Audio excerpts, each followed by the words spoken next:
best new indie games you haven't played, and we are here to talk to you about indie stuff. I'm going to be asking for a show of boots or hands in a moment, but before I do that, this is us. I'm Robin, this is Eitan, Nathan down there, Dylan, and Andy. You guys can cheer now. Yeah! Alright, that's very good. That was for Andy, right? Yeah. It was all for Andy in his bag of unicorn hair diamonds. Okay, so I'm going to go ahead and get started. I'm the intro, so my stuff's going to be pretty quick, and you've probably already heard of it, but it's stuff that I like, so I'm going to make you listen. Alright, show boots and hands. Who has played either of these games? Alright, awesome. Atmospheric puzzle platformers, actually getting a lot of press, a ton of people buying and playing them, very exciting. And so atmospheric games are something that I think a lot about because I work at That Game Company, and so these are some other atmospheric games that you may or may not have heard of. Windowsill, show of boots and hands, how many of you played it? Alright, you know, not so bad. It's a very awesome game. You should go buy it and play it right now. The reason that it's cool is that it's super surreal. It's a busy box game. All the stuff on the screen you can poke at and click, makes beautiful sounds. The visual design is amazing. The focus of Windowsill, this is one screen, this is another screen. What's the same? The little tiny car. There's a little door at the end. You're supposed to get the car through the door. You got to kind of figure out what's going on in the background there to get that door to open. It is truly amazingly atmospheric. This is like a picture in someone's head that has come to life with spooky sounds and atmospheric movement, and it's just a beautiful implementation. It feels just so incredibly interesting to play. It's like the Dali painting come to life. Absolutely love it. You should definitely check it out, Windowsill. So, woots for them. Machinarium, show of hands and boots. How many of you played that? All right, that's really good. And this comes to us from across the pond in Europe. This is a lonely point-and-click adventure. It's really, really atmospheric. The thing that makes it so special is that it's about a little tiny guy right in the corner here. And there's a lot of work in this game, beautiful, beautiful atmospheric artwork that makes you think about this little tiny robot. The thing about this puzzle adventure game is that it's completely random. Like, you have to click on a lot of weird stuff, you don't really know what you're doing, there's all these cryptic puzzles, which makes you feel like you're in the movie Brazil a little bit, which makes you empathize with the little robot. And think about the day in which the robot will be reunited with their girlfriend slash partner slash awesome robot thing. Is it still a girlfriend if it's a robot? You know, that's a really deep question. That's a good question. Show of hands, is it still a robot if it's, or still a girlfriend if it's a robot? Woots? Alright, yeah. It might be an alternative lifestyle. Divided. Alright, so today I die. Show of hands and boots. Alright, now this one you have no excuse not to go get because you can just go get it and play it, and it's in your browser. It's amazing. It is an interactive poem.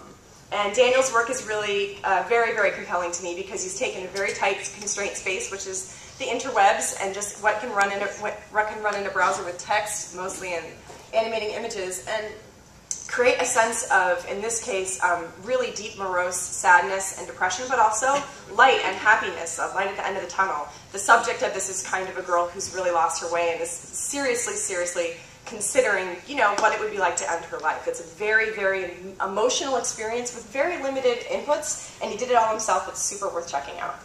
Small World, show of hands and boots. All right, I'm so excited. I was hoping that it would, I was afraid that it would be just the whole room, so there's plenty of people here who haven't played this. It is a exploratory image game. The character in this game is the 3-pixel-high red guy. And when you play the game, it starts out with a huge fog of war, and you just jump the guy around to see what happened. And you just explore the pictures and try and figure out what happened in this little tiny space. And the cool thing about it is it's kind of rendered to look like fabric, but it's very pixely and has also just fantastic sound design and animation. Great work. Endless Forest, show of hands and boots. All right, this is it's a little weird for you guys. That's cool. The way they describe it is a social screensaver. You can go into the Endless Forest and dress up as a deer, buck kind of animal thing, and just hang out with other people. It's really awesome. It's really beautiful. It's a super, super amazing space, and we're really, really big fans of Telltale, so we love these games. But they just wanted to see what it would be like to create a space that you could kind of go and hang out in. As you can guess, a huge inspiration for That Game Company, and we think about them a lot while we're working on Journey. And Passage. Show of hands and moves. All right. So, you know, if you haven't played it, all I'll say is that it's a memento mori. You should think about it, play it, think about your life and how you're moving through time. Fantastic. Again, what these games are great, especially these last two games, what's great about them is they make you think about how you interact with time and space and what you're doing in the game world, and that's something that we don't often get a chance to do. And like I said, they're not that hard to get, so please check them out.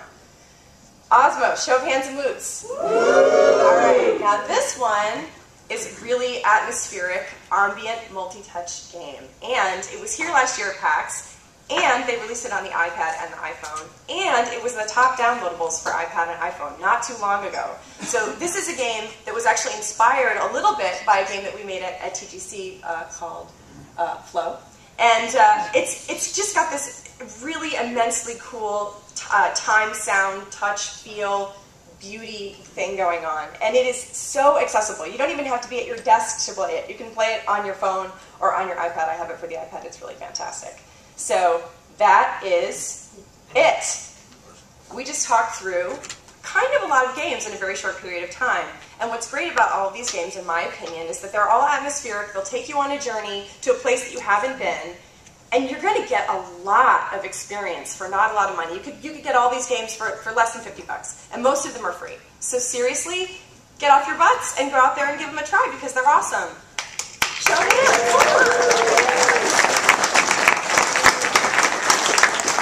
Big props to all those developers. And next is Eitan. Okay. Hey guys, I have far fewer games than Robin. I feel inadequate at the moment. So my name is Eitan. I'm with Firehose Games. We're making Slam Bolt Scrappers. How was that? Stand up. Yeah. He's on your team. I'm going to switch over here. I see some of you have played it. For those of you who haven't, we're on the show floor, so come find us. We're 38, 34. I hope you play our game.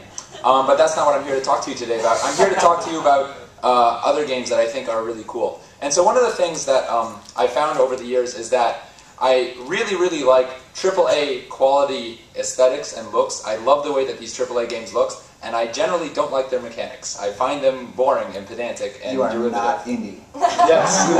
You like anything AAA. But they look pretty a lot of the time. Go away. I like that stuff. So Andy is taking offense. And so one game that I really liked that came out last year was a game called Who's played it? A couple people here. Yeah. Okay. This game is an insane 3D base jumping game. If you've ever wanted to base jump in the safety of your computer, this is a great way to do it. It's available on Steam. And what's really nice is I love the way that it looks. It's very psychedelic and trippy, and it's very fast moving. It's action packed. A lot of the games that Robin was showing off are really fun exploratory games that don't have a time limit and don't require quick reflexes. This one very much does, otherwise you go splat into the building. And I love this game, and these guys are now making a sequel to it called Grab a Beat and Make a Mix. And it's kind of like mashed up with Rez, if anyone's ever played Rez. Oh. Yeah. And it's got a little bit of Audiosurf in there too, because it's got procedural level generation. So, this is what the game looks like. Okay, I'm totally failing. I'm going to try once more and I'm not going to touch anything. Okay, so this is what the game looks like. It looks a little bit familiar to in that you're moving forward. What's interesting here is that this game, everything in it is procedurally generated, so this level was created by the music that you're listening to. And you can create a level with any music, but I think you can go even further than that. I believe you can create a level with pictures, or with text, or with the Bible. Anything that you want, you can like just put in here and it'll generate a game on it. And so the point of the game is you're trying to fly near stuff to make chains, but you'll notice that there's also a little crosshair that you have on that, and that's where the red stuff comes in. And pretty soon you'll see these little dudes coming and you have to shoot them too. And this game isn't even done yet. This is like a very early build that Ichiro was really nice. He let me show this off. I don't even know if he was ready to do this, but I yelled at him and I made him. And so the game's going to look even better than this, but I love the mechanics on this, because you're flying, you're shooting, you're trying to get near things, you're trying to touch things. It's very crazy, it's very fast-paced, and I don't know, I think it's going to be an absolute blast. Yeah, so this is